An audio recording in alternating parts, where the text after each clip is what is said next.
What is up, my nerds? I have some copter repairs to do. We're gonna do all that. Out at the swamp spot the other day. I was flying. I caught a branch and I thought I took it with you. Sometimes you're flying around, you pick something up, it makes a buzzy sound and you don't worry about it. I had just changed my battery strap setup, got this sweet new pad, and I forgot to redo my zip tie that normally holds this guy in tight next to the frame. Well, paid the price, caught the prop, cut the wire. Luckily, it cut the speed control side, didn't cut both of them, and didn't cut the battery, because that can be super bad. Fell into the field, dead stick. I was able to find it pretty easily, but pull this guy apart and fix that, because I'm going to just put a whole new battery lead on there, actually. Well, it looks like I should be able to just get straight down in there with the iron. Maybe get these wires out without having to take it too much further apart, but we'll see what happens. There's a fine example of why you use motor wires to do your power cap extension. If you use cheesy wire, you'll melt these real easily. I just kind of rested the iron on those, nothing happened. So there, got the old one out. I'm gonna toss this and get a freshie. Got a new lead. And I think I'm going to make this a touch shorter so that it stays kind of closer to the frame, but lay these guys right in there. I'm going to do... So I want to go around this post so that my wire isn't touching on the inside, stopping this guy from wiggling around. I really like how the whole stack moves, so the hard crashes, you get... the flex or whatever happens probably won't transfer through here. The screws all kind of walk around on each other and nothing's very tight because it doesn't need to be. It's marvelous. So black wire I'm going to do first. We're going to make it this long.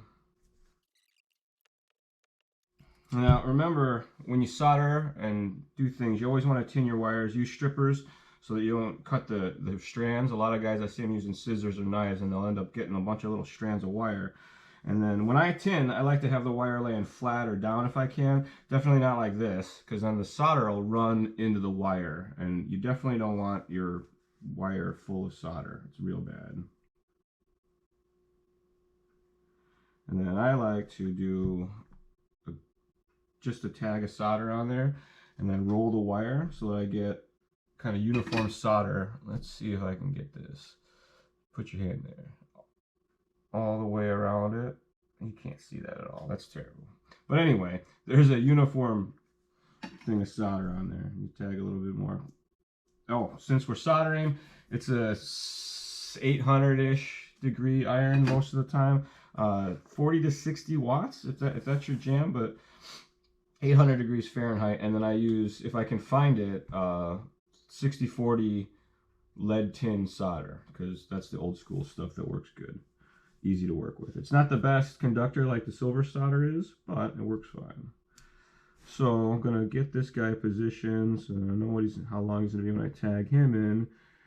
This one's gonna go over the top and tag right in there. Kind of needs a little arc on it. So I think when I had this in here last time, I actually did it wrong. The wires were laid up against this way, almost kind of pushing on it, but I had them stood up and then they snuck out the side here. So this is actually maybe correcting my misinstall from before slightly. So that and that should be right about there.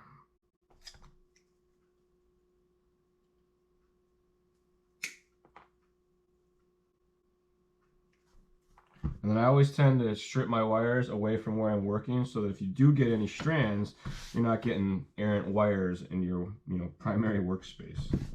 Those little guys will cause those problems that you don't know where they came from. They cause a short, and sometimes they'll just like vaporize because it's just one strand of wire and it just goes away after it causes its problem. It's rad. Ask me how I know. Don't ask me how I know. Alright, so since I pulled wires out of there, I want to look down in there in case I did a bad job stripping last time and I see any little strands of wire floating around there that I can get rid of.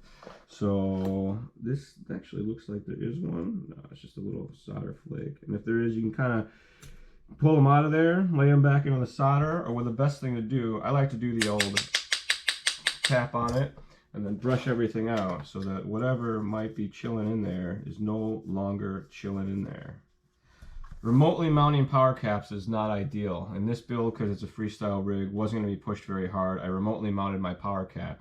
So you remove the power cap, and then you got to use high quality wires. You want to use, I use motor wires if I can. At least 18, 16 gauge, something like that. If I have, you always end up trimming motor wires. Those usually work out pretty good. And because it's silicone, insulation wire, it holds the heat, and you want to make that as short as possible. The farther away your power cap is from your speed control, the less it's doing its job, and in some situations does nothing. So you want to keep your power cap as close as you can. This isn't probably ideal, but it's pretty darn good. I probably could have laid it all the way across and had the power cap chilling there, but I don't like power wires running back and forth. That's always bad. Alright, so when I built this, the power cap wire is on the bottom, which kind of saves me here. But sometimes if you dent a power cap and you want to replace it, you want to put your power cap wires on top so that you can pull that out real easy and not have a hard time replacing a damaged power cap. Dented power caps don't work, in case you were wondering. What I was doing, you apply the heat and then you kind of lift up the wire while you're pushing it down, and it'll bend the wire for you just a touch, so that it's not applying pressure and stuff. And if I look here, see how I'm trying to make sure that the wire is not pinching the speed control up against the post, so I don't get bind.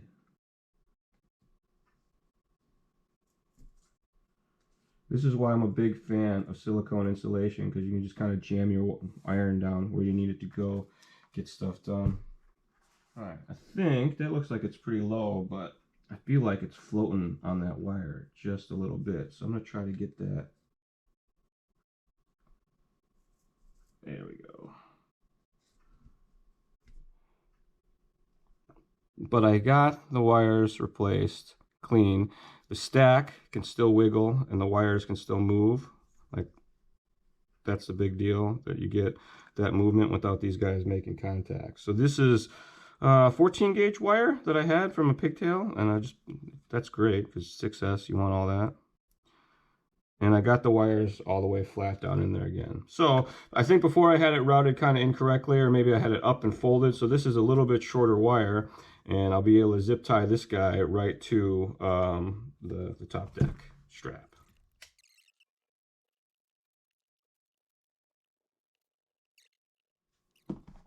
Don't push on things with a wrench. That breaks them. You want to use like an antenna tube. Something with some rubber stuff on it.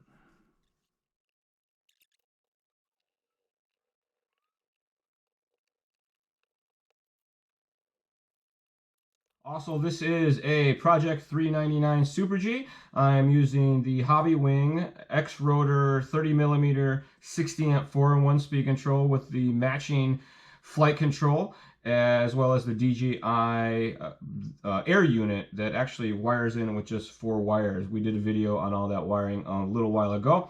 This build has 2306 1600 kV XRotor motors in them, and I fly it on an Intellect 6S 1300 milliamp battery pack.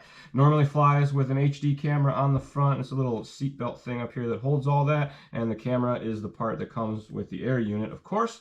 And then I fly Spectrum radio gear still, because I don't do any long range or any of that, and that's more than adequate. Highlights on soldering.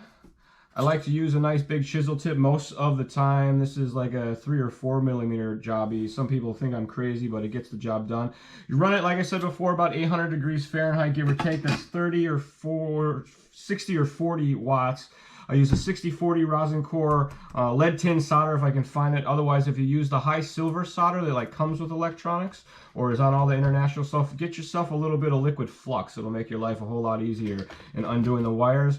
When you solder, wear eye protection, solder splashes, work in a very well ventilated area. The fumes are bad. If this is the only soldering video you've ever seen, watch more before you get started. If you do have any questions, comments, or concerns, please send us an email, northamerica@hobbywing.com. Thanks for watching, everybody. We'll see you next time.